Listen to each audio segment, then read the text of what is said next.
1930 के आसपास की बात है, 1933 की बात है कि उनके दिमाग में जो एक विचार आया, वो भगवान श्री कृष्ण के बहुत बड़े भक्त थे। उन्होंने जो अपनी स्टडी की, उनकी इंग्लिश बहुत अच्छी थी। वो चाहते थे कि जो भगवत गीता है उसका वो सीमित ना रहे, वो सिर्फ इंडिया तक सीमित ना रह जाए, वो देश विदेश में, मतलब वेस्टर्न कंट्रीज में भी इसका जो है फायदा लोग उठा सके। वेस्टर्न कंट्रीज, पश्चिम देश भी इसका जो है फायदा उठा सके। तो उनके दिमाग में आया कि क्यों ना जो है मैं इसका इंग्लिश ट्रांसलेट करके इसके नोट्स बनाता हूँ, उसकी किताब बनाता हूँ और लोगों को जो है मैं इसको फ्री में बांटूंगा। क्या करूँगा? फ्री में बांटूंगा। उनके दिमाग में विचार आया, उन्होंने इंग्लिश में ट्रांसलेट करके बहुत सारे रफ पेजेस में उन्होंने क्या किया, नोट्स बनाए। नोट्स बना के उन्होंने जो है ऐसे रहता ना, एक एक पेज में बना के रखते हैं, उन्होंने बनाकर रखा।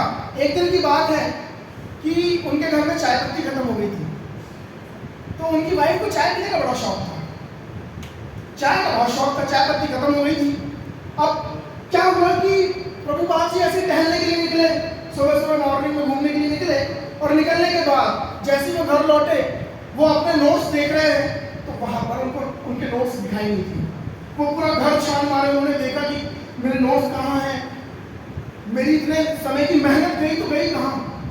उन्होंने अपनी बीवी से पूछा, वाइफ से पूछा, वाइफ ने बोली कि मैंने तो उसको जो है रद्दी वाले को बेच दी, खराब कागज पे रखे थे, पड़े थे, मैंने सोचा बेच दी। उन्होंने एक सवाल किया, सिर्फ एक सवाल अपनी वाइफ से कि तुमने उसको क्यों बेचा। तो उन्होंने कहा कि घर में चाय पत्ती खत्म हो गई तो मैंने बेच दी उसको चाय पत्ती।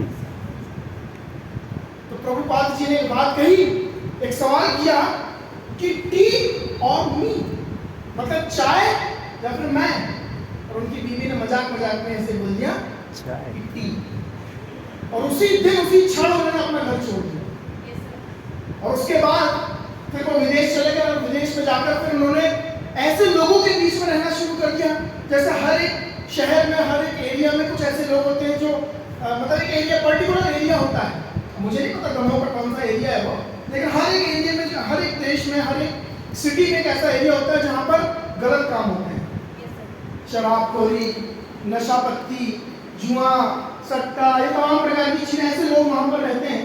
तो ये उन लोगों के बीच में रहना शुरू कर दिया, नशेड़ियों के बीच में रहना शुरू कर दिया, ये भी वैसे ही बन गया। अब एक बार की बात है, प्रभुपाद जी उन नशेड़ियों से, नशा करने के बाद उन नशेड़ियों से बोलते, क्या यार तुम भी ये नशा करते, क्या नशा जो रात में किए सुबह उतर गए, एक मतलब कैसा नशा है कि तुम थोड़ी देर में करते हो, आप घंटों में, मिनटों में, या फिर कुछ एक दिन में जो उतर जाता है। तो कहते हैं यार इसके अलावा और कोई ऐसा नशा है? कहते हैं हाँ, एक नशा ऐसा है, एक नशा है ऐसा जो जिंदगी बदल देता है, वो जिंदगी भर का नशा है, जो एक बार चढ़ा तो फिर नहीं उतरता। तो कहते हैं ऐसा कौन सा नशा है? तो उन्होंने बताया कि वो है भगवान श्री कृष्ण का नशा, उनकी भक्ति का नशा। और यहाँ से जो है दोस्तों, यहाँ से एस्कॉन की शुरुआत हुई। उन्होंने एस्कॉन की स्थापना की और पूरे दुनिया में, पूरे विश्व में भगवत गीता का प्रचार, और जो भगवान श्री कृष्ण के जो विचार हैं, उनकी जो लीलाएं हैं, उनका जो उन्होंने प्रचार प्रसार किया। मतलब इससे एक चीज समझ में आती है कि एक विचार इंसान की जिंदगी बदल देता है।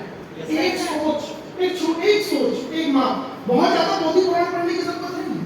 वैसे ही आज अगर आप यहाँ पर मौजूद हैं, आपके पास कितना ज्ञान है, आप कितने पढ़े लिखे हैं, आप किस स्थिति से आए हैं, आपने दुनिया भर का कितना ज्ञान लेकर बैठे हुए, मैटर नहीं करता। जिंदगी बदलना तो एक सोच ही काम है।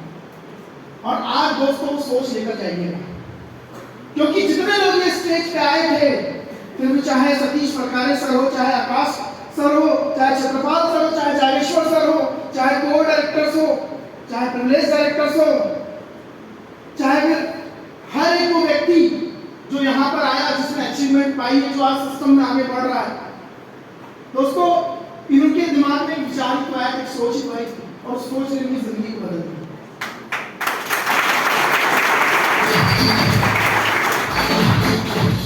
तो क्या आप सच में जो है यहाँ से वो सोच लेकर जाने वाले हैं? क्या सच में आप अभी भी जोश से भरे हुए हैं? क्या आप सच में यहाँ पर कैसे हम अपनी जिंदगी को बदल सकते हैं? क्या आप यहाँ पर वो जानने के लिए आए हुए हैं। तो दोस्तों बहुत मजा आएगा, अपना मोटिवेशन, अपना एक्साइटमेंट बचा कर रखना। और जैसे लास्ट टाइम भी मैं आया था, एक लाइन मैं बोलता हूँ, यहाँ पर मेरे कुछ सीनियर सिटीजन भी बैठे हुए हैं।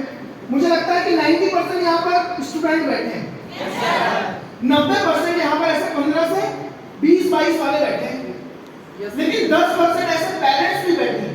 90% लोग वो बैठे हैं जो सपने देखते हैं, जो सपने देखते हैं बड़े बड़े, क्या स्कूल के बाद कॉलेज के बाद ये फलाना ढिमका और ये करेंगे वो करेंगे, जो सपने देखते हैं। लेकिन 10% ऐसे पेरेंट्स भी बैठे हुए हैं जो अपने बच्चों के लिए सपने देखते हैं। तो मुझे जो है बहुत गर्व होता है कि मैं एक ऐसे सिस्टम में हूँ जहाँ पर सभी प्रकार के लोग यहाँ पर काम करते हैं। आज अगर नौकरी में चले जाओ तो वहाँ पर्टिकुलर सिर्फ एक कैटेगरी के लोगों को या एक डिग्रीधारी लोगों को जो है वहाँ पर जगह मिलती है। पर ये सिस्टम की खूबसूरती है दोस्तों, यहाँ पर सभी प्रकार के लोगों का स्वागत है। एक बार